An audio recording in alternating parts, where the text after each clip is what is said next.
Okay, so we're going to take a look at review question 1A. The README file gives me the instructions of what I need to do. Create a program to do the following. Allow the user to input two integers. One of the following will be outputted. The first integer is smaller than the second integer. The computer will output all of the integers in ascending order from the first integer to the second integer on the same line, separated by a space. If the first integer is larger, the opposite will happen. If the user inputs the same integer twice, an appropriate message will be outputted. It says use a function for the output section of the program. And then I've got a link to this video. So I'm going to need a function. So I'm going to define a function called output. And it's going to take two numbers. Let me just confirm. Yeah, I think the input will not be in the function, so I'm going to take num1 and num2. Those will be my functions, and I'm just going to say pass. And then this is going to be my main line. So in general, this is how I'd like you to be putting information. Our templates are imports, followed by functions, followed by the main course of the program. We're not importing any libraries for this. We have one function called output, and then this is where the program begins. So we're asked to input two numbers. So I'm going to take n1. It's going to be an input. What is the first number? I've got a space after my inputs for formatting purposes. Recognize that the input function, it's a function because it's got these brackets at the end, takes a string argument. So what is the first number sent to this input function? That's a built-in function. And then that will put it to the screen. We will be able to type something, and whatever we type will be returned, and it will be returned in string format. So because we want these to be numbers, integers, I'm going to convert whatever is returned to an integer. I'll do the same thing for my second number.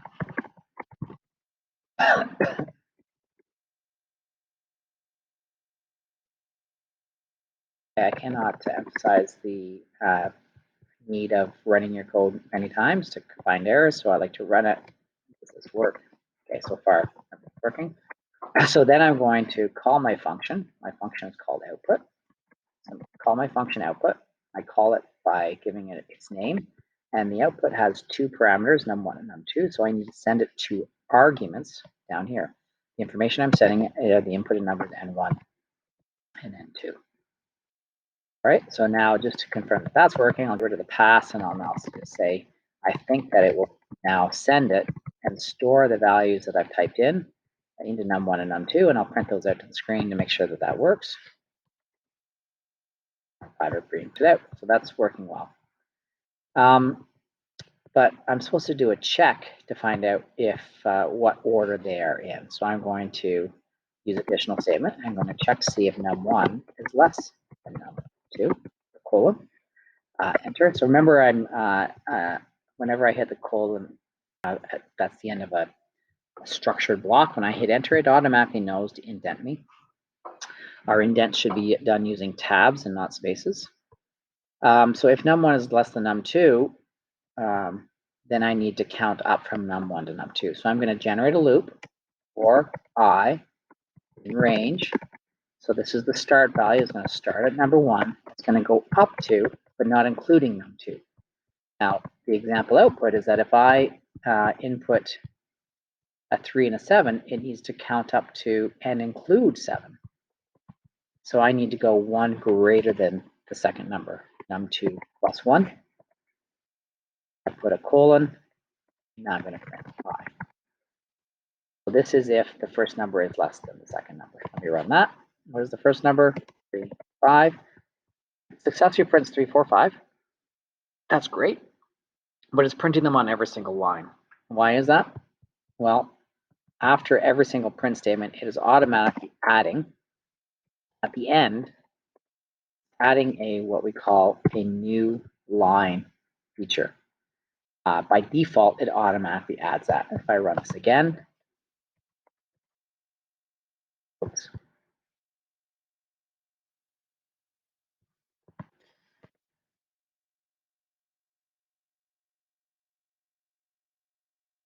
Let's see, it's the other slash. So this is the as known as an escape character, which allows us to do special things. If I put so n is new line, I could add a tab between things.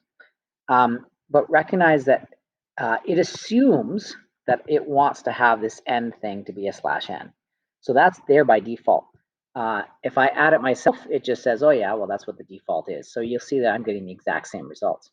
If I wanted to, I could say, put at the end, I could say, hello. I did that. If I just made the end hello, it would do 3 hello, 4 hello, because it's removed the new line character. It says, oh, okay, I guess he doesn't want to go down to a new line. And instead, at the end of everything that's printed is putting in the word hello. We don't want that. What I actually want is a space. So now this will remove the default ending of a new line, which brings it down a new line, and it allows me to continue printing on the exact same line. So if I do this now, 3 to 5, 3, 4, 5, that's looking good. And so my test case is if I put 3 and 7, will I get 3, 4, 5, 6, 7? I'm going to test that. Run 3, 7, 3, 4, 5, 6, 7. So this is looking good.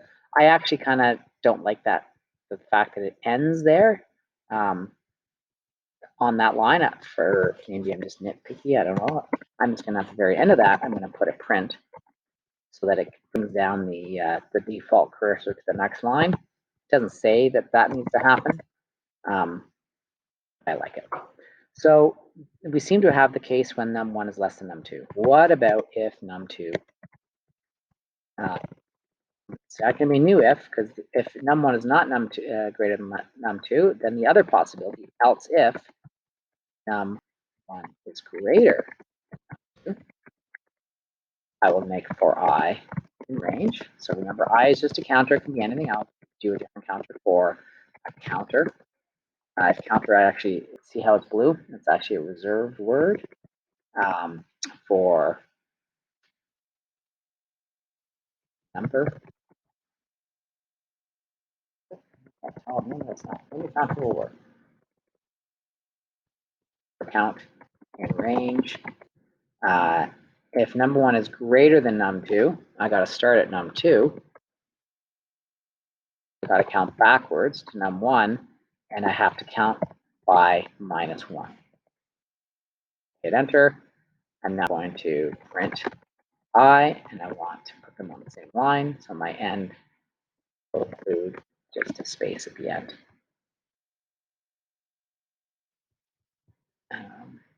Oops, and that's going to be an error because this print statement, I've ended my if statement here. So all of a sudden I have an elif. It thinks that the if statement has been ended because that print has not been indented. I want that to be indented so that after the loop is finished, it will print the new line, and then it's going to check. But if num1 is not less than num2, it's going to check to see if num1 is greater than num2. And I shall try that. If I now try 7 to 3, no, didn't work. Oh, sorry, so I still have to start at the first number. I still have to start at num1. It just happens to be larger. I go to num2. I have to count from 7 down to 3 with the -1.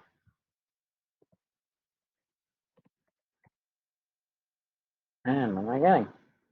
Unbound local variable I referenced before assignment because it doesn't know what I is because it's I've used a new variable called count there.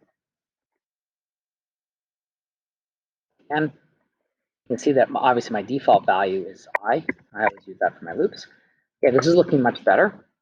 7654, but remember it does not actually reach that number. So I need to go 1 past it. So it was 7 and then 3, 7, 6, 5, 4, 3. I actually need to go down to 2. It never actually counts and includes that last number. So if I run that, first number 7, 3, 7, 6, 5, 3, and again, I will add my print at the end.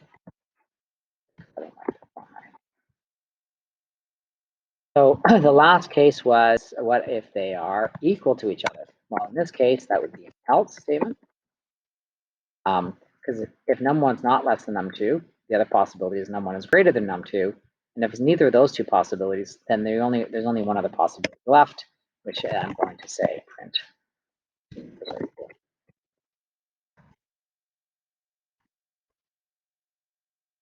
So if I run that now, first number 3, 7, that works.